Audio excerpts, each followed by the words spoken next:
আসসালামু আলাইকুম। আশা করি সবাই ভালো আছেন। আলহামদুলিল্লাহ আমরাও ভালো আছি।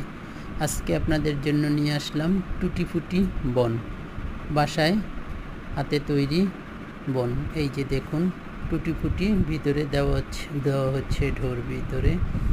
এরপর এটাকে সুন্দর করে মুড়ে ফেলা হবে। এভাবেই আমরা তৈরি করব আমাদের বনগুলো। সবাই পাশে থাকবেন যুক্ত হয়ে।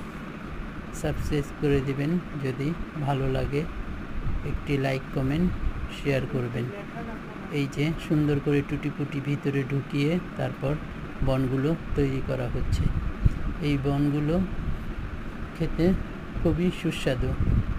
এখন সবগুলো বনের উপরে মোরব্বা দেওয়া হবে।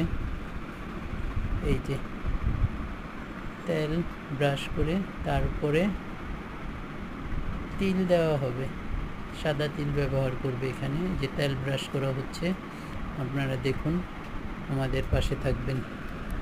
ভালো লাগলে ভিডিওটি একটি লাইক কমেন্ট শেয়ার করে সাবস্ক্রাইব করে দেবেন। তাহলে আরও সুন্দর সুন্দর নতুন নতুন ভিডিও নিয়ে আপনাদের সামনে উপস্থিত হতে পারব। আপনারা পাশে থাকলেই আমাদের সার্থকতা। আমরা কাজ করতে উৎসাহিত হব। তাই আপনাদের কাছে অনুরোধ করছি, আপনারা অবশ্যই পাশে থাকবেন। এই যে তেল ব্রাশ করা হয়েছে, এখন এতে মোরব্বা সেট করা হচ্ছে। প্রতিটা বনেই মোরব্বা দেওয়া হবে।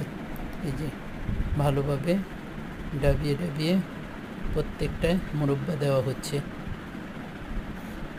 মোরব্বাগুলো সেট করা পরে এই মোরব্বাওয়ালা বন খেতে আসলেই খুব সুস্বাদু হয়। আমরা প্রায় বিকালের নাস্তায় এই বনগুলো খেয়ে থাকি। এটা বাসায় তৈরি বলে একদম হাইজিনিক, কোনো সমস্যা নেই। এই যে সবগুলো বনই প্রায় মোরব্বা দেওয়া শেষ। এই একটি বাকি আছে, এটি হলেই এর উপর আবার ব্রাশ করে তারপর সাদা তিল ব্যবহার করা হবে।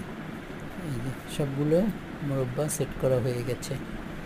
এখন এই যে আপা সাদা তিল ব্যবহার করছে।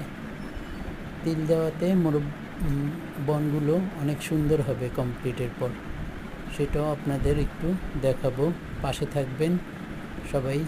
দয়া করে লাইক কমেন্ট শেয়ার করবেন, সাবস্ক্রাইব করবেন।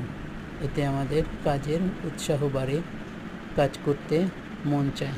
আপনারা পাশে থাকবেন। সবাইকে